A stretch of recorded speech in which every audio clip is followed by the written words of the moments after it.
Recording in progress.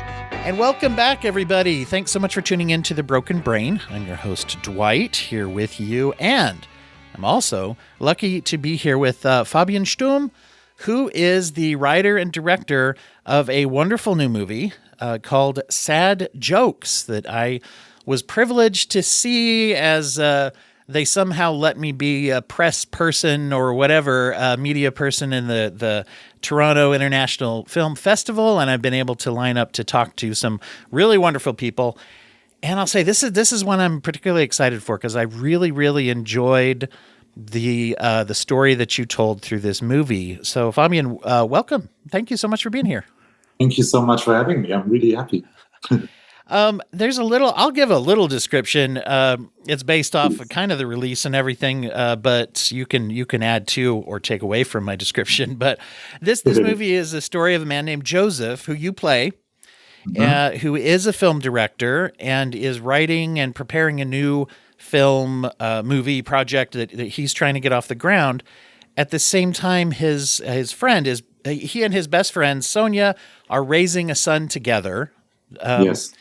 And she has just recently been when the story opens, recently been hospitalized for depression, which apparently is something that she struggles with. And so Joseph is trying to be a good parent. He's trying to be a good friend. He's trying to get this thing off the ground with maybe limited understanding from other people. And just a lot of stuff is going on in his life. Is this a good way to describe it? Yeah, I would say so. Okay. Yeah, I think the juggling part is the most important one, that he's kind of trying to deal with all of these different parts and make them work. Yeah. I love the concept that you bring in, and of course there's a little bit of a duality, open fourth wall kind of feel that I get because you start out by having people tell some jokes that are based off tragedy, right? Yeah, that's true. And so this is a movie that you made, and also obviously a movie that Joseph is making in the project as well, which I found a fascinating way to open. Yeah. I kind of was because then when I wrote the script for a while, I wasn't really sure how I wanted to open it and how I could kind of set the tone, And then at some point I was like, I kind of like the idea of having it, very in your face, very, take it literally and have them tell sad jokes, and then you kind of know what to expect. It's going to be sad and it's going to be funny and stupid. And then, well, it really pulled me in. I felt like as I watched it, I get these screeners. I got several of those for a couple of the films, and sometimes I click on it and then look at it later or something. Just and with these kind of, you just go right in, right? And at first I was like, oh, hold on. Is this a documentary? Because it feels like one at first, which I'm guessing is part of Joseph's movie, right? Yeah. And it just felt to me, though, that quickly I realized it's a storytelling, but it made me feel like it felt very real to me. Yeah. That's nice to hear, because that's a very important approach for me, to keep it simple, but, try to tell it in a way that always feels real, and then trying to find little holes that you can sneak through and have it, be sometimes larger than life, but then have people go along because they're kind of used to, they trust that it's a real story in terms of, it's a naturalistic story. And I think if you really lay the foundation for that, then people can kind of follow you through, new ideas sometimes. Yeah. When people use jokes about sad things or tragedy, oftentimes we're thinking of kind of like a dark or black comedy or something where it's doing that. But to me, it seemed more like it was like almost a 50-50. Here's the sadness and here's the jokes and here's where they meet. But I don't know. What were you shooting for? Yeah. Yeah, no, it's true. And also I never wanted it to be cynical. Like, I'm not such a big fan of cynicism. So I really wanted it to be warm, to have it sad and moving and a bit, I'm interested in the gray zones, I guess. Yeah, the sincerity of it. Yeah, exactly. The sincerity. That's the thing. Yeah. Interesting. And, because I think that in life, it's rarely, black or white. It's rarely, one thing or the other. It's kind of really close connected to each other. You can be the happiest guy in the world, and then you get, you have a breakup, and then you're the saddest, and it happens in one day. You get an award for something, and then you your partner breaks up with you, and you kind of have to deal with both, and Yeah. it's not neat in life like that. Yeah. And Joseph has been sort of unlucky in that area with romantic relationships, and yet he has this very intimate friendship and is co-parenting and raising a child. What caused you to showcase that type of a relationship in the film? Yeah, that's actually based off my own life. There are a few elements of the story that are that have a bit of an autobiographic touch to it. And I am raising two kids with my best friend. Actually, she's not suffering from depression. That's a different story. That's fiction. Sure. But we do take care of these two kids together. I'm not the real father. It's just that the fathers are not really present or around. That's why we decided to do it together as friends. So we call each other, we call ourselves the modern family in a way. And that's actually something that I feel is my daily life and the life of my best friend, our kids, and our friends, because they help a lot, and take care of the kids as well. So I really wanted to portray that in a way that's not so explanatory, but rather just presents it, I really like that. Yeah, it's just something that it gets mentioned in the film. But at the very first, of course, I also found it very interesting, the type of relationship and support that Joseph and Sonia have. We kind of open up with a little bit of a conflict where she's like, I don't want to be in the treatment program anymore. And he's like, you got to go back to there's almost a little mini intervention. There is, definitely. Yeah, definitely. And that's why we also set it up in the shot like that the three people, Joseph, the mother, and the neighbor, they're kind of, like in the church, what do you call it? Like the statues that are kind of like, holy matrimony, and they're telling her she has to go, and she's kind of on her own on the other side. So it was fun to play with also that, in terms of the staging, that it's, like you say, it's an intervention. Yeah.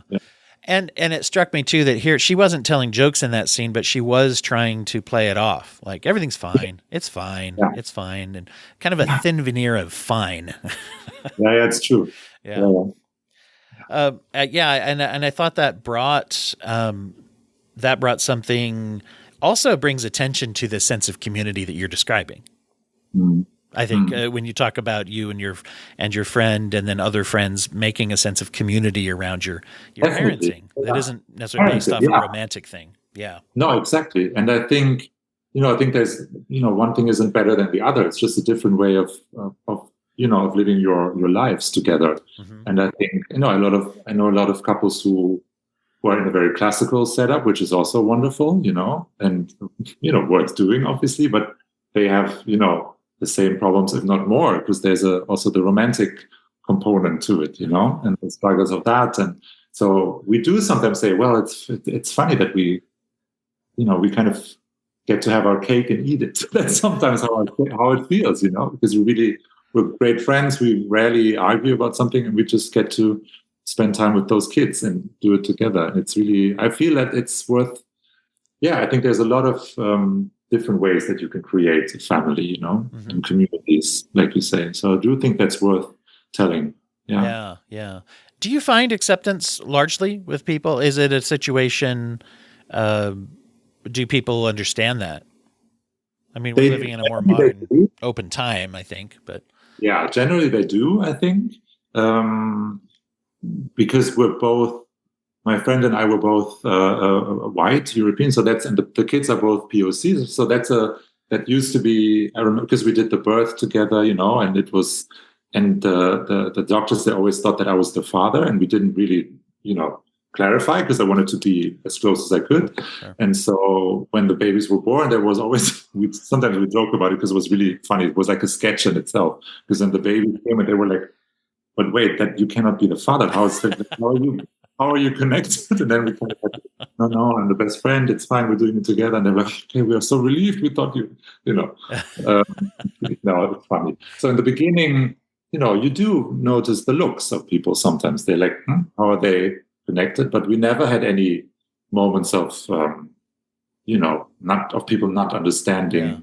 Yeah. Also, I think it's a way of how you approach people and how you communicate it. I think we're very open and warm people, so it was never a big issue. It's interesting. If anything, it kind of creates. I think people find it quite not admirable, but I think they do realize that it's a very beautiful friendship that we share, and that the kids, I don't think they miss anything. Yeah, well, I do. I mean, admirable is a good word from what I see from it. I mean, I think that it is very much, and obviously, as you depicted in there, a very beautiful. It goes with that sincerity and wholesomeness of your film as well. I loved how you had a few times in there that really, really brought the sort of ridiculousness and hilarity to some situations that aren't real funny while they're happening. So to me, the Joseph breaking his finger bit, the hilarity of people's reaction to him while this is happening. I wonder if you could talk a little bit about what you brought to that those scenes there when he's in the hospital and when he gets his hand stuck in a vending machine, right? Basically. Right. Yeah. I was a bit nervous about those scenes, I have to admit, because I really wanted to see what happens when you turn up the volume in terms of the humor and the absurdity, as you say, and have it, collide with the earnest and real tragic moments of the story and the sadness of it. And then while working on it, I realized I talked a lot to my producers, and I would say, oh my, what if it just really doesn't work and it's embarrassing, but not in a good way, because I really wanted it to be embarrassing. Right, because there is a cringe factor that you're going for, right? But that's a balance. Exactly. I really wanted it to be cringy, but not like, still wanted it to be funny, But I really I found it quite liberating, actually, because I was really trying to see how far you could take a scene like that, before it wasn't funny anymore. So it really does play a lot with that's why we decided to not cut and really have them be long shots that you really have to stick out, and it can be a little bit exhausting for the audience also to kind of really, you're stuck there with them, and it takes a moment. So I found it too. Like an old school. Sorry, yeah. Go ahead. I'm listening. No, I just wanted to end with that. I liked. For me, it felt, I don't know why, but it felt a bit old school, telling scenes like that, like directing scenes like that you can kind of you set up a camera and say, okay, this is going to take 3-4 minutes, and you kind of let the comedy and the slapstick and the physical comedy play out. And I felt and then to have it in like a very contemporary modern setting, I find that quite interesting what it does. Yeah, it was funny. It was funny in a way that I laughed out loud at these moments, and yet at the same time it still felt very real and grounded. You've got the woman who's like, oh, I'm totally going to help you get your finger out. Anyway, what should I buy? And it's like, would you just put the money, and I think it's very much the way people look when they're trying to receive help. And here's a person who's like, I'm totally helping. And you're like, you're not actually. But what do I say, though? I don't want to piss you off because you're trying to help me, right? But you're not really, just that frustration in the way you depict it. Or when you got very scared and someone's like, yeah, you're fine. Exactly.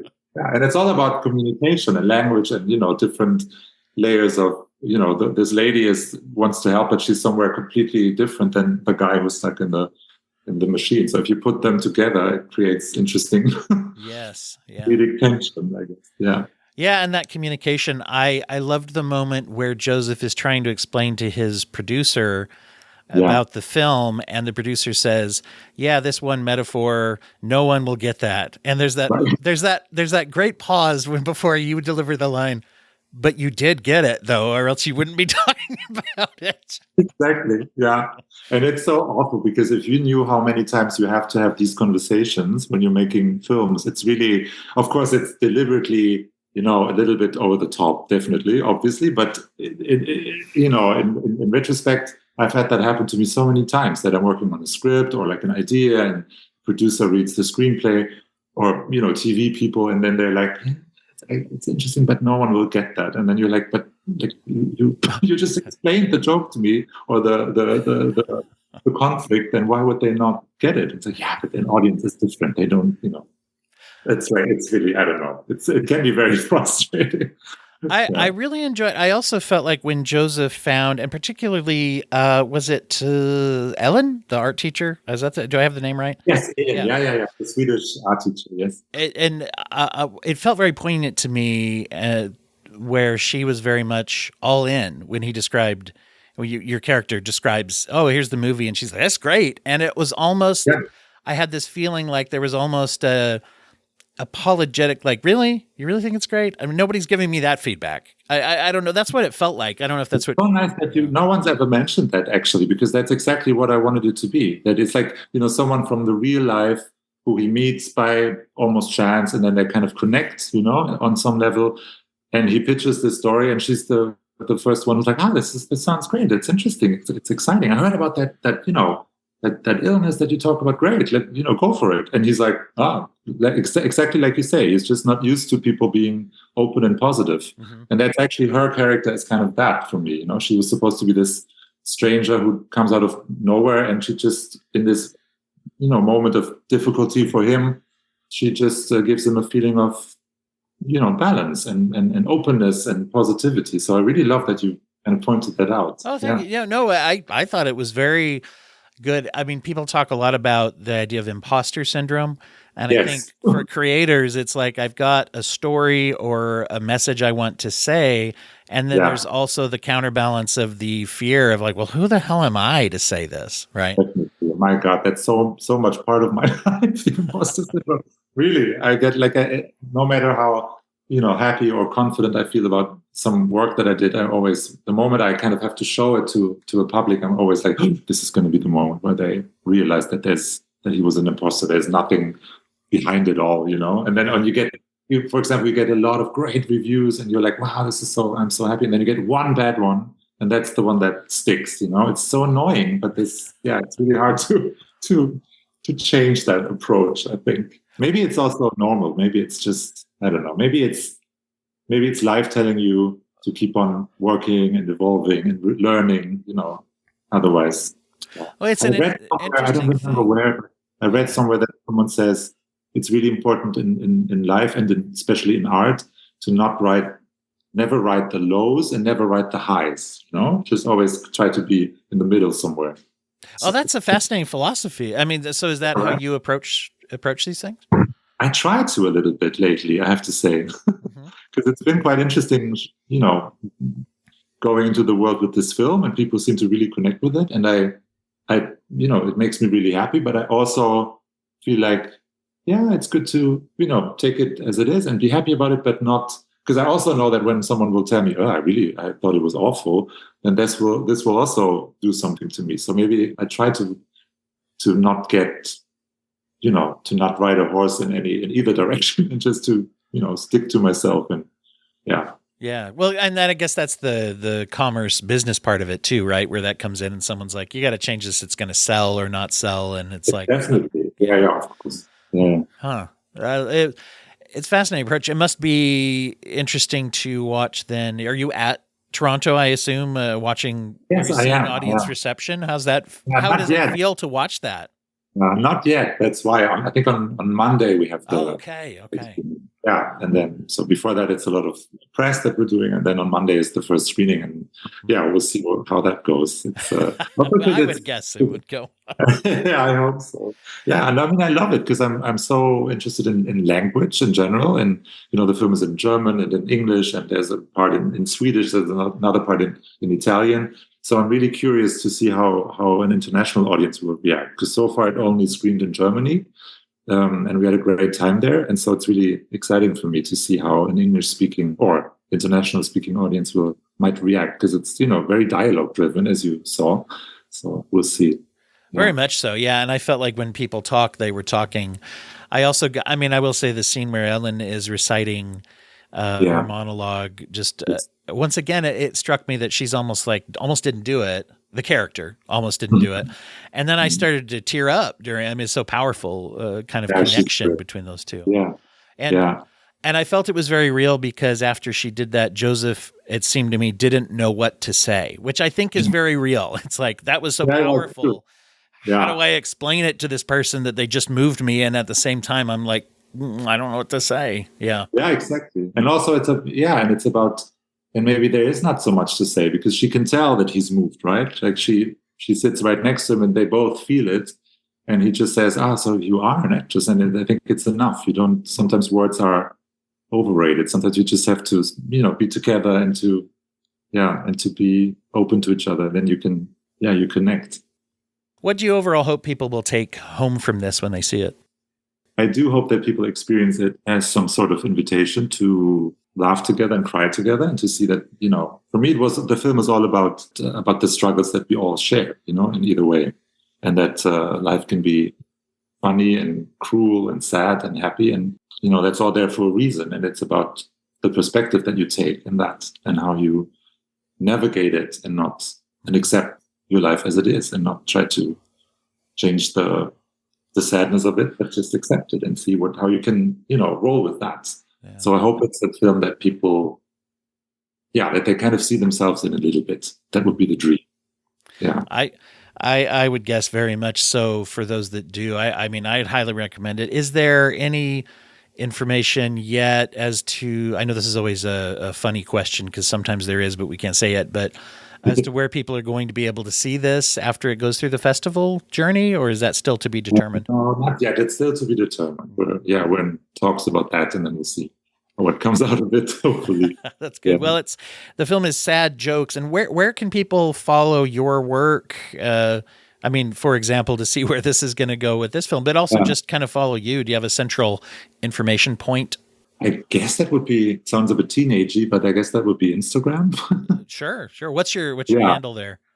It's Fabian Stumm. It's my name, Fabian Stumm, in one word. Okay. And then I'm on there, and then from there you can find my website, fabianstumm.com. Okay. And there are all the links about the films that I do and about dates and all the news information. I'll put that up in there for people in the show notes as well, so you can see what the Instagram @ is. Yes. As you just said. So, well, Fabian, thank you so much. I really appreciate getting to talk to you. As I always like to add with these kinds of things. It's great. I hope people out there are listening, and I'm sure that they will get something out of your message. But just from a selfish point of view, I get to meet someone who made something so beautiful that I found so moving. And even if we weren't recording, we are, by the way. I'm not like a weird stalker. No, but even if we weren't recording, I love this conversation.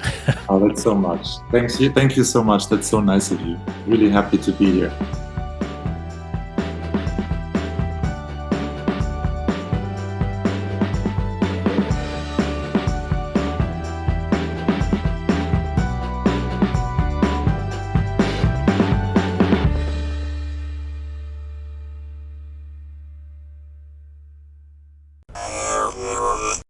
Thank you for listening to the Court and Parts Podcast Network. To listen to more Court and Parts shows, visit courtandarts.com.